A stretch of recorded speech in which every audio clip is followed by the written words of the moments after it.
여러분 지갑 속에 있는 만원짜리 한 장. 이게 미국에서는 7달러가 되기도 하고 6달러가 되기도 합니다. 똑같은 종이 한 장인데 어떤 날은 삼겹살 2인분 값이고 어떤 날은 1인분도 못 사는 돈이 되어버리는 거죠. 더 충격적인 건 베트남에 가면 2만 원이 무려 17만 동이 넘는 거대한 숫자로 바뀐다는 건데요. 도대체 왜 같은 돈인데 나라마다 가치가 천차만별일까요? 환율이라는 건 하루에도 수십 번씩 출렁거리면서 우리 여행 경비를 들쑥날쑥하게 만드는데요. 오늘은 돈의 가치가 어떻게 결정되는지 이야기를 해보겠습니다. 사실 지금 우리가 쓰는 돈은 불과 50년 전만 해도 완전히 다른 시스템으로 운영되고 있었는데요. 과거에는 금본위제라는 제도가 있었습니다.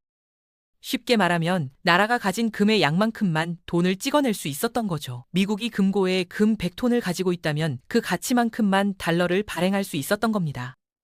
이 시스템의 장점은 명확했는데요. 정부가 마음대로 돈을 찍어낼 수 없으니까 화폐 가치가 안정적으로 유지됐고 환율도 크게 변동하지 않았던 거죠. 금이라는 실물 자산이 화폐의 가치를 보증해주는 든든한 버팀목 역할을 했던 건데요. 그런데 문제가 생겼습니다. 세계 경제가 급속도로 성장하면서 금의 양보다 훨씬 더 많은 돈이 필요해진 거예요. 전쟁이 터지면 막대한 군비가 필요하고 경제 위기가 오면 시장에 돈을 풀어야 하거든요. 그런데 금고에 금이 없으면 아무것도 할 수가 없었던 거죠. 결국 1971년 미국의 닉슨 대통령이 역사적인 선언을 합니다. 이제 더 이상 달러를 금으로 바꿔주지 않겠다는 거였어요. 이게 바로 닉슨 쇼크인데 이 순간부터 전 세계 화폐 시스템이 완전히 뒤바뀌게 됩니다. 금본위제가 사라지고 지금 우리가 쓰는 법정화폐 시대가 열린 건데요. 법정화폐라는 건 정부가 이건 돈이다라고 선언하면 돈이 되는 시스템이에요. 실제로 10,000원짜리 지폐를 만드는데 드는 비용은 고작 몇십 원에 불과한데요. 그런데 우리는 이 종이를 10,000원의 가치로 인정하고 사용합니다. 왜냐하면 정부가 이건 10,000원이라고 보증하고 모든 사람들이 그 약속을 믿기 때문이거든요. 어떻게 보면 돈이라는 건 거대한 사회적 합의인 셈이죠. 모두가 이 종이가 가치 있다고 믿으니까 가치가 생기는 거고 만약 아무도 안 믿으면 그냥 휴지 조각이 되어버리는 겁니다. 그래서 법정화폐의 가치는 결국 사람들의 믿음, 즉 수요와 공급에 의해 결정되는데요. 많은 사람들이 갖고 싶어하는 돈은 가치가 올라갑니다.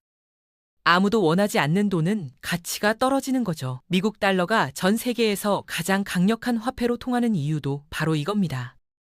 전 세계 사람들이 달러를 믿고 달러를 갖고 싶어 하니까 가치가 높은 거예요. 반면에 경제가 불안정한 나라의 화폐는 자국민조차 갖고 싶어 하지 않아서 가치가 폭락하죠. 이 수요와 공급에 영향을 미치는 첫 번째 핵심 요소가 바로 인플레이션인데요. 인플레이션은 쉽게 말해서 물가가 오르는 현상입니다. 이걸 다르게 표현하면 돈의 가치가 떨어지는 거죠. 작년에 치킨 한 마리가 2만 원이었는데 올해 2만 5천 원이 됐다면 돈의 가치가 떨어진 거라고 볼 수도 있어요. 같은 치킨을 사는데 더 많은 돈이 필요해졌으니까요. 인플레이션이 심한 나라의 화폐는 당연히 외국인들이 갖고 싶어 하지 않겠죠. 오늘 10,000원어치 사뒀는데 내년에는 50만 원의 가치밖에 안 된다면 누가 그 돈을 보유하려고 하겠어요. 역사상 극단적인 사례가 바로 짐바브웨입니다. 1980년대만 해도 짐바브웨 달러는 미국 달러보다 가치가 높았는데요. 짐바브웨 달러가 1.35 미국 달러였거든요. 그런데 정부의 무분별한 토지 개혁 실패와 부패, 국제 제재, 그리고 경제 위기를 해결한다며 돈을 마구잡이로 찍어내면서 상황이 걷잡을 수 없이 악화됐죠. 2000년대 들어서는 1 미국 달러가 무려 60만 짐바브웨 달러가 됐고 나중에는 100조 짐바브웨 달러짜리 지폐까지 등장했습니다. 결국 짐바브웨 정부는 자국 화폐를 포기하고 미국 달러를 공식 화폐로 사용하기 시작했는데요. 화폐 가치에 큰 영향을 미치는 다음 요소는 금리입니다. 금리라는 건 돈을 빌릴 때 내는 이자율인데요. 한국은행이나 미국의 연방준비제도가 이 금리를 결정하죠. 금리가 높으면 그 나라에 돈을 맡겼을 때 받는 이자가 많아지니까 전 세계 투자자들이 그 나라 화폐를 사서 투자하려고 몰려듭니다. 이렇게 되면 화폐에 대한 수요가 늘어나면서 가치가 올라가는 건데요. 반대로 금리가 낮으면 투자자들이 더 높은 수익을 찾아 다른 나라로 떠나게 되죠. 그러면 화폐 가치가 떨어지는 거예요. 실제로 2022년에서 2023년 사이에 미국이 금리를 급격하게 올리면서 전 세계에서 달러 강세 현상이 나타났습니다. 한국 원화도 달러당 1,400원을 넘기면서 해외여행 가는 분들의 지갑이 얇아지는 경험을 많이들 하셨을 텐데요. 미국 금리가 높아지니까 투자자들이 원화를 팔고 달러를 샀거든요. 그 결과 달러는 강해지고 원화는 약해진 거죠. 그래서 미국 연방준비제도 의장이 금리를 발표하는 날이면 전 세계 금융시장이 긴장하면서 지켜보는 겁니다. 그런데 금리를 무작정 높인다고 좋은 건 아닌데요. 금리가 높으면 돈을 빌리는 비용도 같이 올라가거든요. 기업들이 사업 확장을 위해 대출받기가 어려워지고 개인들도 주택담보대출 이자 부담이 커지면서 소비를 줄이게 됩니다. 경제 전체가 위축될 수 있는 거죠. 그래서 중앙은행은 경제 상황을 보면서 금리를 올렸다 내렸다 하는 미세한 조정을 계속하는 건데요. 이게 바로 통화정책입니다. 금리 하나로 물가도 잡아야 하고 경제 성장도 유지해야 하니까 정말 어려운 줄타기인 셈이에요. 화폐 가치에 영향을 미치는 또 다른 요소는 외국 자본입니다.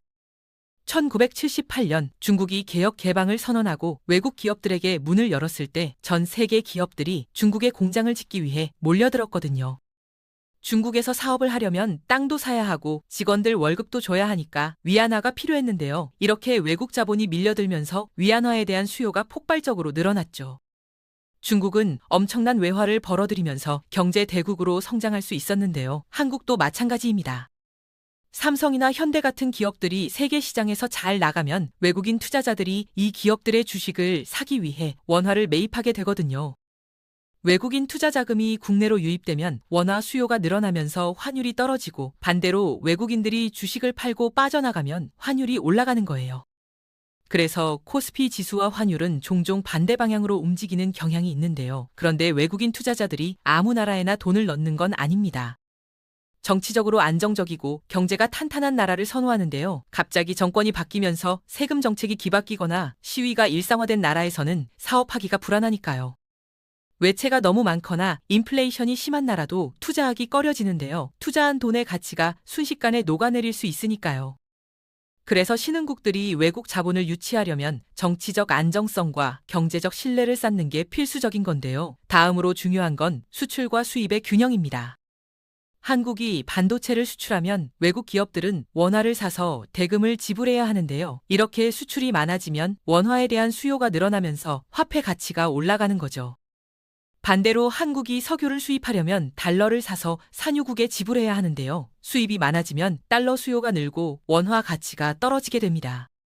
그래서 대부분의 나라들은 수출을 늘려서 자국 화폐의 가치를 높이려고 노력하는 건데요. 미국 달러가 세계에서 가장 강력한 화폐가 된 데는 석유 거래라는 비밀 무기가 있습니다. 1970년대 미국은 사우디아라비아를 비롯한 산유국들과 협정을 맺었는데요. 석유를 팔 때 반드시 달러로만 거래하도록 한 거죠. 전 세계 모든 나라가 석유가 필요하니까 석유를 사려면 무조건 달러가 있어야 했는데요. 이게 바로 페트로달러 시스템입니다. 덕분에 미국 달러는 전 세계 기축통화로서의 지위를 확고히 할 수 있었는데요. 물론 최근에는 중국이나 러시아가 달러 외통화로 석유 거래를 시도하면서 이 시스템에 균열이 생기고 있죠. 반면에 수출할 게 별로 없는 작은 나라들은 자국 화폐의 가치를 유지하기가 어려운데요. 태평양의 작은 섬나라 투발루 같은 경우에는 수출품이 거의 없습니다. 그래서 자국 화폐를 포기하고 호주 달러나 미국 달러를 사용하고 있는데요. 자국 화폐를 유지하려면 다른 나라들이 그 화폐를 필요로 해야 하거든요. 아무도 투발루 달러를 살 이유가 없으니까 그냥 강대국의 화폐를 빌려 쓰는 게 더 편한 거예요. 마지막으로 알아둬야 할 건 고정 환율제입니다. 환율 변동이 골치 아픈 나라들은 아예 자국 화폐를 강대국 화폐에 고정시켜버리는 방법을 쓰기도 하는데요. 동남아시아의 부유한 산유국 브루나이가 대표적인 예입니다. 브루나이는 자국 화폐를 싱가포르 달러와 1대1로 고정시켜놨는데요. 브루나이 달러 한 개는 항상 싱가포르 달러 한 개와 같은 가치를 가지는 거죠. 그래서 브루나이에서는 싱가포르 달러를 그냥 사용할 수 있고 싱가포르에서도 브루나이 달러를 받아주는 경우가 많습니다. 중앙 아메리카의 작은 나라 벨리즈도 자국 화폐를 미국 달러에 고정시켜놨는데요. 벨리즈 달러 2개가 미국 달러 1개와 같도록 설정해뒀습니다. 환전할 때 복잡한 계산이 필요 없이 그냥 2배로 곱하면 되니까 편리하긴 한데요. 하지만 이 방식에는 치명적인 단점이 있습니다. 자국 경제 상황과 관계없이 미국 경제에 종속되어 버리는 거예요. 미국 달러가 강해지면 벨리즈 달러도 덩달아 강해지고 미국이 금리를 올리면 벨리즈도 따라 올려야 하거든요.